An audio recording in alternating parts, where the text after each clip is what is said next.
What a bully! Scott Arfield! He's been threatening that recently, and all the Burnley players run to the Darwin end. Burnley win the next ball. It's Rory now. On the outside, decent. Barnes! He's got it! Ashley Barnes with it! What a cross from Rory! And there was Ashley Barnes! And Burnley leading the derby. Obviously quickly finds Benson in space at the byline. Can Burnley get a goal here? Back for Brownell. Saved by the keeper. Burnley won it to the end. That is magnificent. They deserve that. Only by Fullback. Off for a hat-trick. He's got it. Hat-trick for Nathan Teller. Oh, he's on fire at the minute. 3-0 Burnley.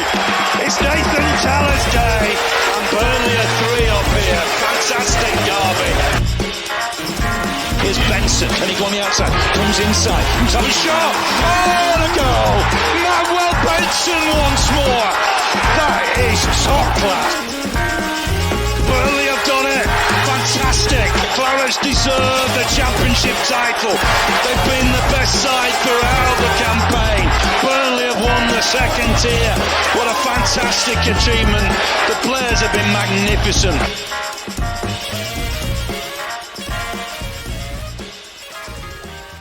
Yes, hello everybody, welcome along to the latest episode of the Turfcast podcast pre-game show with me, Joe Evan, ahead of this weekend's game against Luton Town at Turf Moor. Well, I say this weekend, it's obviously now on Friday, thanks to Luton's draw against Bolton in the Cup, which means I think they're playing on Tuesday or Wednesday, which means they can't obviously play on Monday, so the game starts to be moved, which is a shitter for the Luton fans, to be fair, because I'm sure, as we all know, football fans travelling, you book hotels, you book trains, and stuff like that happens, then, you know, they don't think of the fans, but at the same time, there's not much that they probably could have done in this scenario, but we've just experienced it with the Tottenham game, obviously with it being on Friday night, being changed quite late on. But as you can see, I'm joined by a Luton fan, and he is Mark from the We Are Luton Town. How you doing, mate?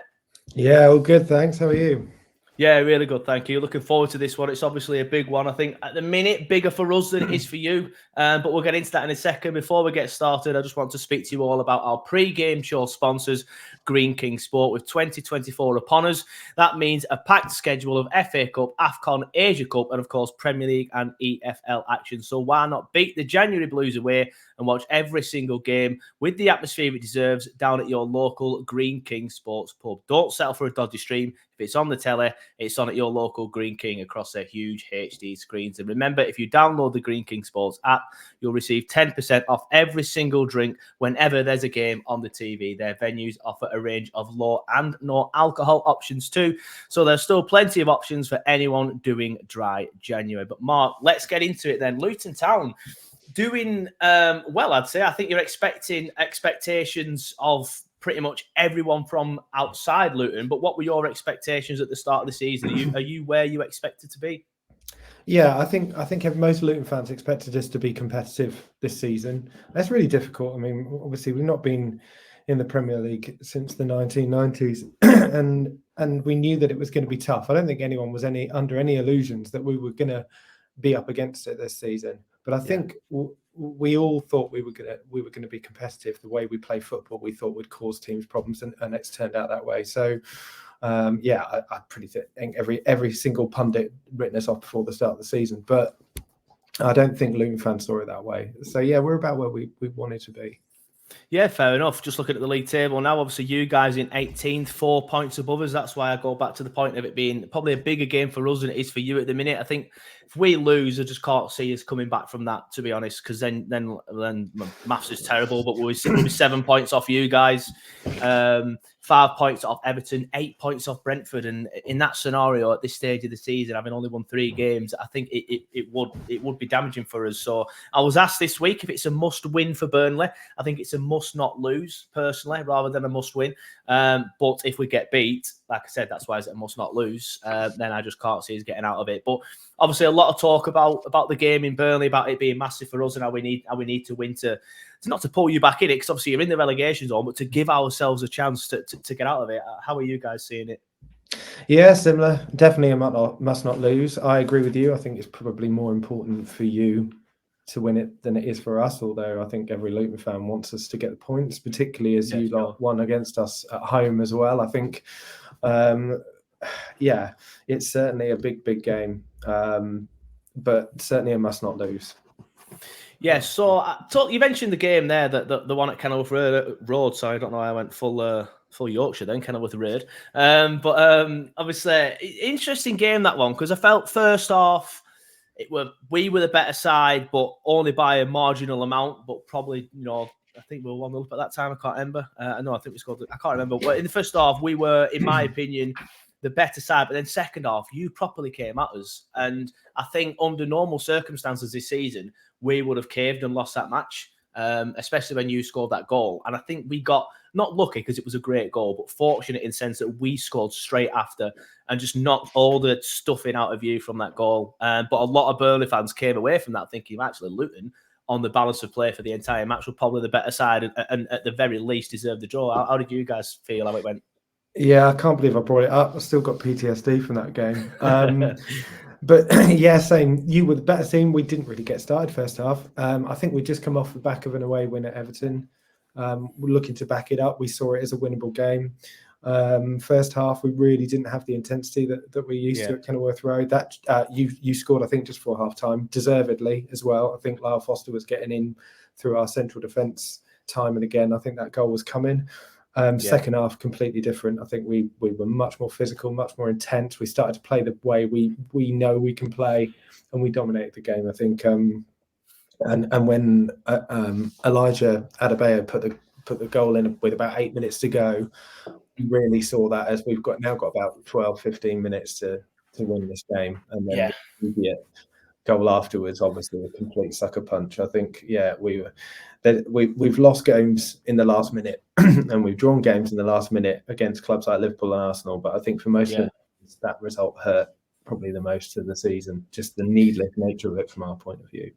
Yeah, there's a video from a Luton streamer that sums it up perfectly, because he's still filming himself celebrating Luton scoring. Then he just turns the camera around and you can see Bruno Larson stick it in the net. And like I said, I feel for us, we were fortunate in a way that we got that goal at that time. I think if that goal didn't knock that stuffing out of you, like you said, you'd have had your tails up and you'd have come at us. And from Burnley this season that we've seen so far, we probably would have crumbled. But obviously, thankfully, for us, we didn't. You mentioned there, like in the second half, though, you're playing more in the way that you can play. Talk to me about how you play then, because somebody outside looking in, I look at Luton as, like you said, kind of similar to what we were under Dyche, in the sense that physical, will capitalise on set pieces, won't let teams settle on the ball, get in the faces and try and make things happen, try and ruffle a few feathers. Is that fair?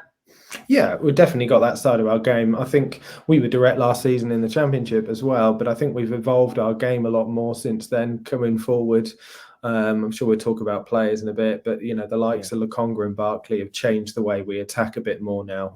There's certainly a bit more nuance to our attacking play than there was. But you're right, set pieces is key for us. I mean, our corners have been phenomenal with people like Alfie Doughty this season, and that's where we're getting a lot of joy. And we do press as well. We're a good pressing team from the front too. So yeah, certainly all of those things have helped, but we do play some good football on the counter attack as well. Yeah, again, it's similar to the way that we were set up under Dyche, really. I think, especially when McNeil were in form, we try and hurt teams on the counter as well. I do want to mention as well there set pieces, because you've mentioned it's one of your strengths. And in an annoying fashion, it's also one of our weaknesses, which is a complete full circle from, as I mentioned, the football that we used to do under Dyche. Now complete opposite, passing out from the back instead of just getting it forward, and terribly weak at set pieces rather than being really strong. And that's both attacking and defending set pieces. So do you think Luton will be looking to target Burnley and Burnley's defenders and maybe James Trafford by sticking a lot of balls in, trying to get a lot of free kicks and corners and trying to hurt us that way? I really hope so. I mean, you've summed it up well, yeah.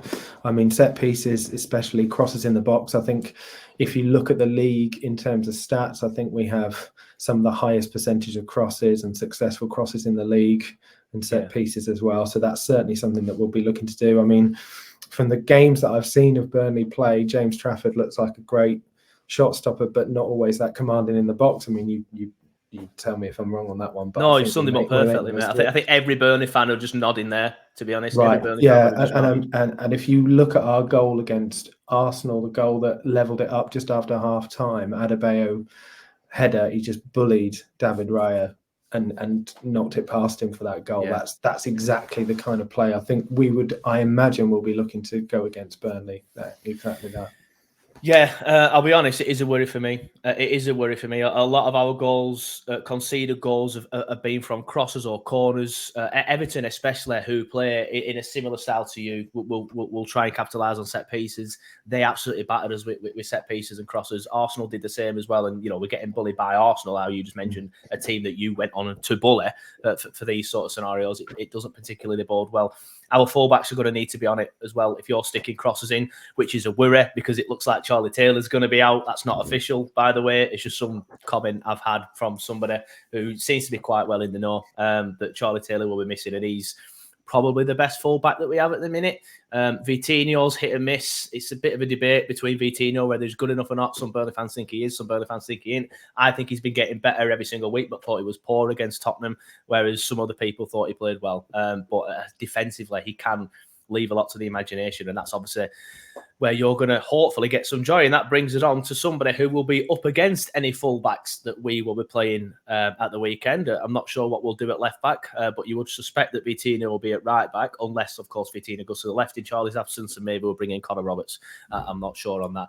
By the time you're all watching this, Connor Roberts could have left, by the way. There's rumours that he's going to Leeds. And, of course, what's the guy called? Luke Ayling has just left to go to Middlesbrough, so that leaves a gap there for Leeds. So Connor could be on his way to Leeds, which would be a shame, but especially with the fullback injuries that we have. But I do want to talk to you, Mark, about Andros. Obviously, was at Burnley at the start of the season, played in a lot of pre-season friendlies for us. The club, well, not the club, the other clubs streamed some of the games, so we got to watch him in action for us.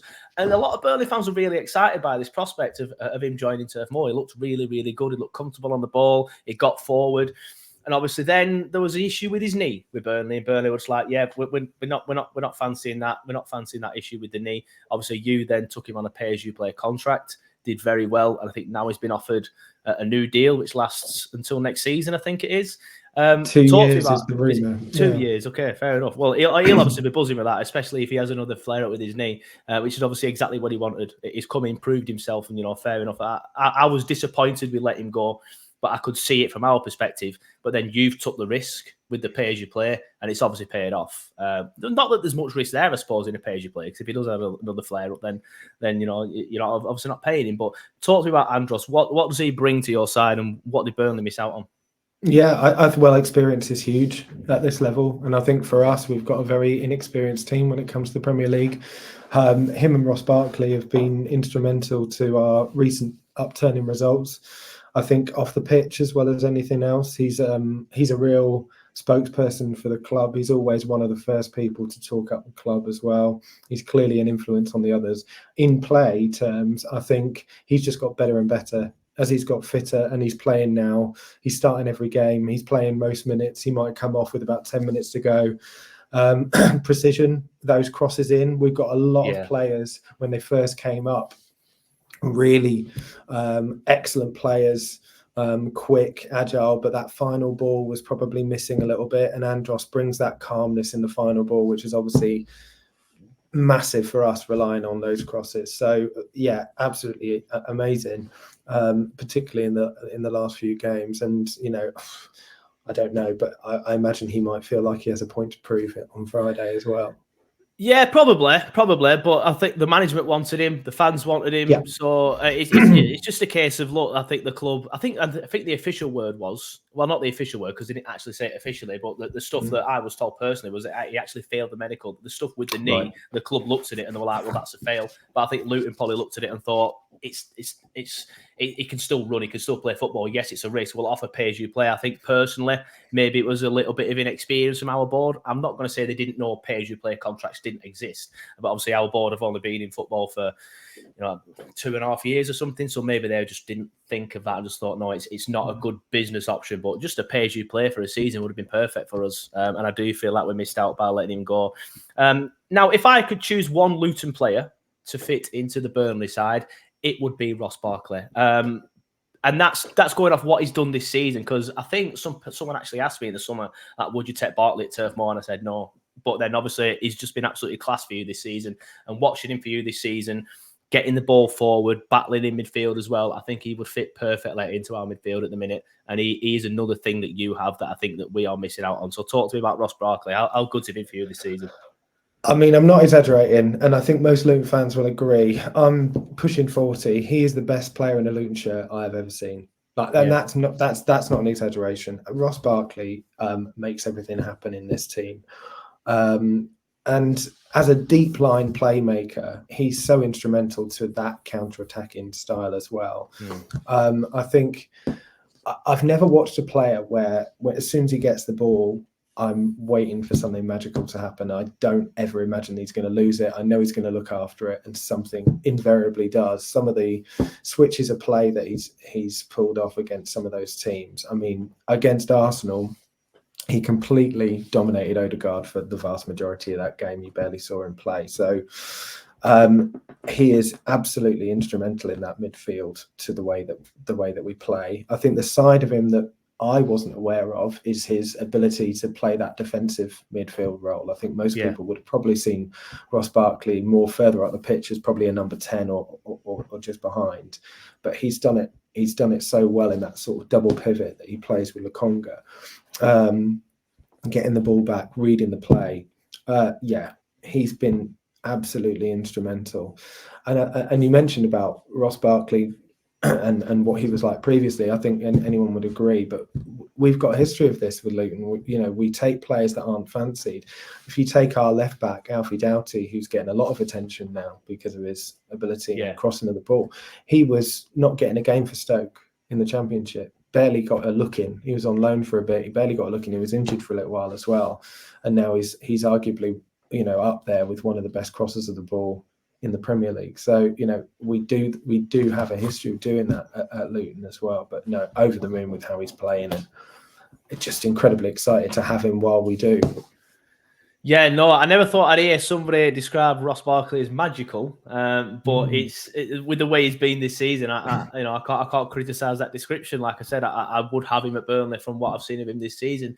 Another one of your players that I do like is Elijah Adebayo. Obviously, your top goal scorer this season. Was briefly in my fantasy draft Premier League team, but then he didn't score many goals in that point. Then I got rid of him. Someone else bought him. Then he scored. Shock horror. Always is the case. But obviously, he's a forward playing very well at the minute. As I said, your top goal scorer. Talk to me about him. Yeah, he's strong. He's physical. He's all the things you expect. He's quick as well. I think there's very few forwards who will press the ball as well as he does. So you were talking about pressing earlier and Burnley playing out from the back. I think Adebayo's, now he's back in the side, has shown how well he presses the ball, leading from the front in that sense, and causes defences problems. He's got skill as well. I don't know whether you watched the playoff final, but our goal in the first half was essentially made by Adebayo skinning the defender before putting that pass over to Clark. I mean, that's the sort of element to his game. There is a bit of lottery to Adebayo. Like, no one knows what he's going to do. Sometimes you get the feeling that he doesn't know what he's going to do. So that's always good fun to watch. He wasn't in the side at the start of the season because Carlton Morris was our top goal scorer last season. And to be fair, in the last couple of Premier League games when he's come on, he's looked good as well. Both strong. But I think the one area that Adebayo needed to improve, probably, weirdly, considering his height, is his heading. But the last few games, I mean, the goal against Arsenal, the goal against Man City, is getting there. So, yeah, he does provide that aerial threat now a little bit more as well. But, he gets in the right places more often than not. He should have probably scored at least 2 against Chelsea. So he'll get in the right places, and a lot of the time he'll finish as well. Yeah, very, very, very exciting player. He's doing really well. Yeah, I agree with you. To be fair, I think he's going to cause us some problems. Like I said, press as well, bullies, defenders. We're going to need O'Shea and whoever's at the back with him, because obviously Bayer's been injured as well. Hopefully it's Bayer.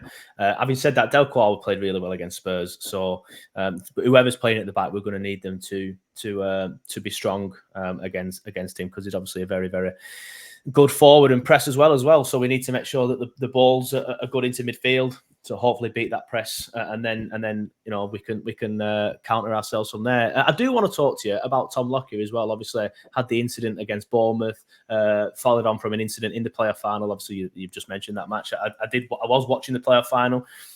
Wasn't watching the Bournemouth one. Obviously, the news has come out since that he's out of hospital and he's going to be okay.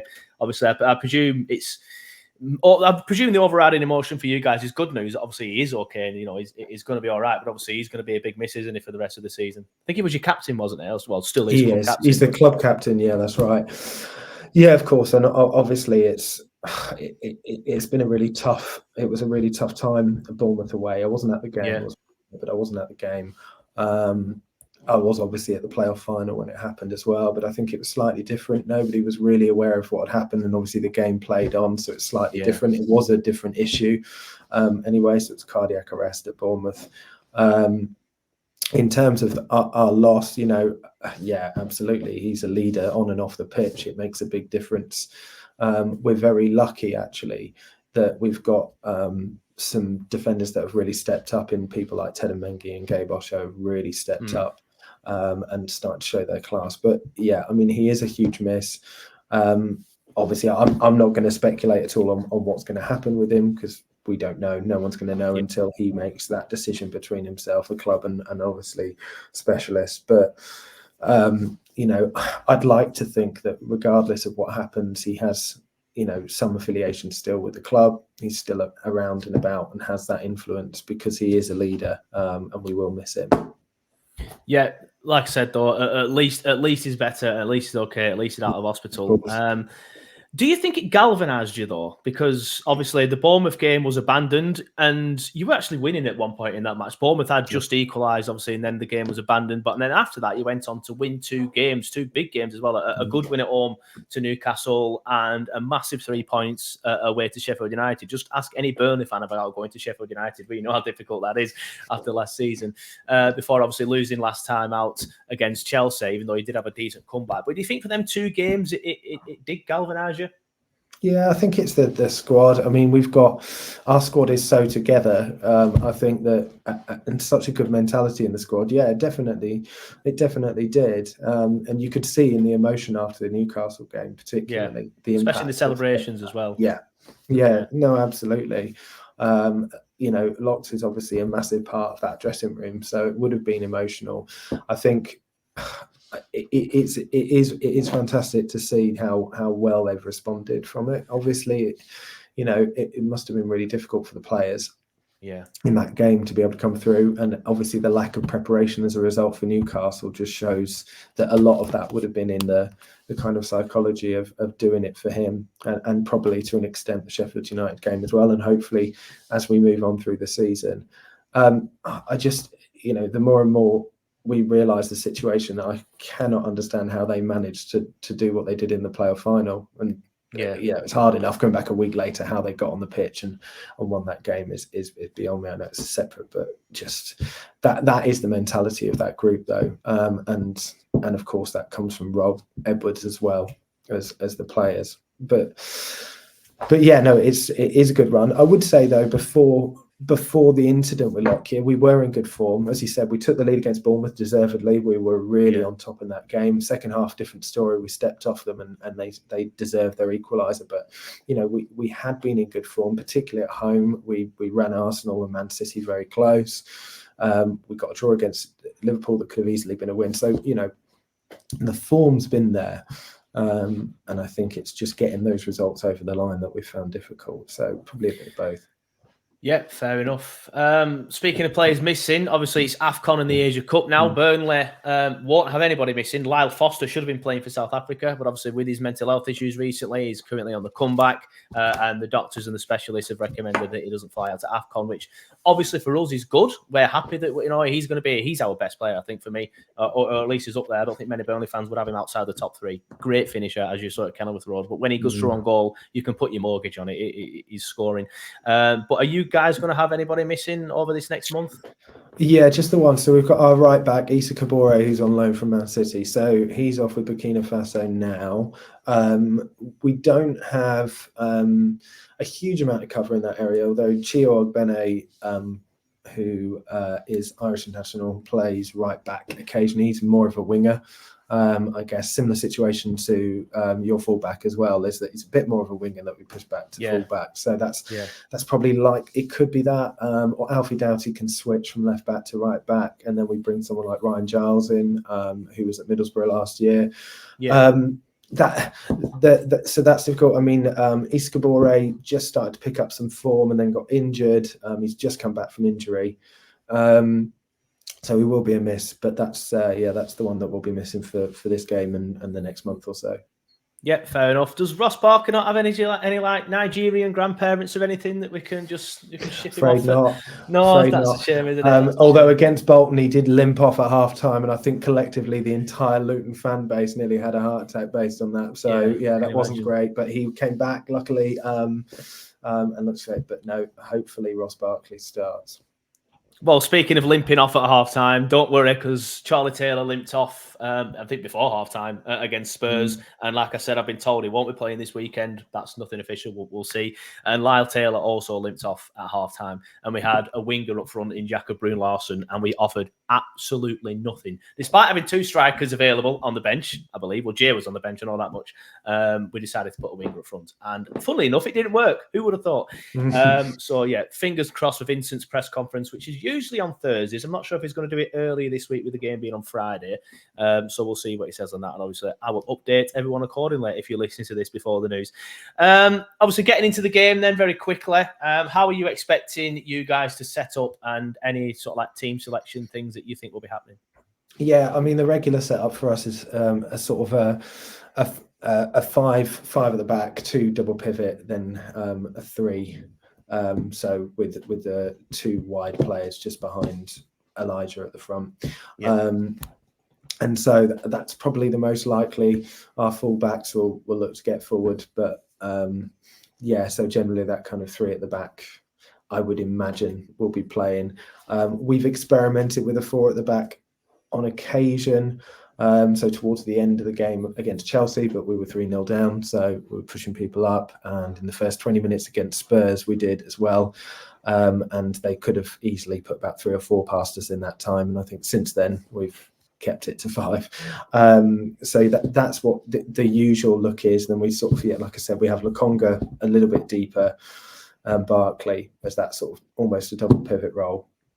And then just in front of them, we've got our front three, which will be, in all likelihood, Brown, although he didn't play any part against Bolton, so we're not sure. There's been no news on him, but likely Jacob Brown and Townsend with Elijah up front. So that's probably likely to be our team, I would suggest. Yeah, fair enough. I think for us, it's interesting who we're going to play because of the injury issues at the minute. The left back leaves a massive gap in defence, I'm not going to lie. When at the start of the season, before Company realised that he was going to play Charlie Taylor, he was trying to recreate the Martson role that we had last season.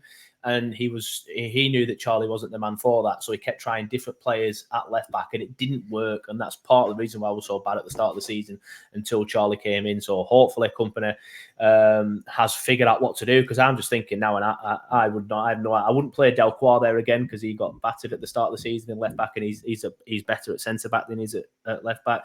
I wouldn't put Connor Roberts there because he was the same. I think the only thing that I would potentially do is stick Vitinha or left back and have Connor at right back. But then Vitinha's been doing okay at right back, and then that ruins that. So it's a bit of an unfortunate one for us. And fingers crossed, Lyle is back, and hopefully Jordan Bay is back as well. But like I said, Delcroix and O'Shea played well against Spurs on Friday in the Cup. Predictions then, I think it's going to be a tight one personally. You've just mentioned, as soon as you mentioned 5 at the back, my immediate thought process was we might struggle to break them down with 5 at the back because, we've not been scoring loads this season. That's obvious. We are better with Lyle there, but Lyle is better with teams that play a higher line. And obviously the fact that you're playing 5 at the back would suggest that you're going to potentially sit a bit deeper and protect the goal. So I think it'll be a low-scoring affair. But what sort of score are you expecting in this match, mate? Yeah, similar. So Head 1-1, Hart 2-1 to Luton. But yeah, tight. It's going to be a tight game. I think both teams got very similar in terms of goals scored and their defensive. I think Burnley seem to have tightened up a fair bit at the back recently compared to what they were like. Compared to what we were like at the start of the season. Yeah. So and we're roughly the same, I think. So I would probably go with an optimistic 2-1, but I wouldn't be surprised with a 1-1 in there. Yeah, just looking at the goals scored, you guys have got 23, we've got 20. So yeah, similar, but you've got a couple more. But I would dare say if Lyle didn't spend 8 weeks missing due to his mental health issues, which obviously no Burnley fan has an issue with, fair enough. Glad that he's back now and recovering. And him coming back will give us a boost, especially while there's a lot of players out to AFCON. That probably would be higher than 20. But at least it's not 15, which is what Sheffield United have. So there is that. But yeah, I'm the same as you. I think Head, I'm thinking 1-1. It was a good game at the Turf last season, obviously in the Championship, where it did finish 1-1, wasn't it? I think it was 1-1. It was 1-1. It was, yeah. I sometimes get mixed up with 2-2, but I don't know if I'm thinking about another game I had earlier in the season. But yeah, I'm expecting something like that. But I'm hoping, and same as you, Head over heart, and I'm going to go with my heart on this one. But I'm hoping the fact that, say, if it is 1-1, the crowd will hopefully get behind the lads. The lads will just think to themselves, we need this. Like if we want to start thinking about staying up, now is the time to actually do it, because I think a draw is obviously a much better result for you than it is for us. So I think if it is 1-1 with like 10 minutes to go, you might just naturally start sitting back, whereas Burnley might think we need to go for this, and hopefully that works in our favour. But we'll see. It's going to be a good game. Obviously, I'll be there. Looking forward to it. Shame it's a Friday night for the Luton fans, especially with such a late movement. And the fact that it's going to be freezing as well. But the nights aren't much colder than the days at this stage of the year. So we're going to have to be wrapped up anyway. But Mark, thank you very much for coming on the show. Just before you do go, though, do you want to let everyone know where they can find you and We Are Luton Town content? Yeah, so We Are Luton Town, obviously on Twitter, Instagram, and all socials as well. The We Are Luton Town podcast as well is released usually twice a week on all kind of podcast platforms too. So yeah, feel free to give us a look and follow on there. Yeah, definitely. Please do that. But like I said, Mark, thank you for coming on the show. It's been a pleasure. Good luck for the season just after Friday. Same applies to you, mate. Take care. Thanks a lot. Cheers, mate.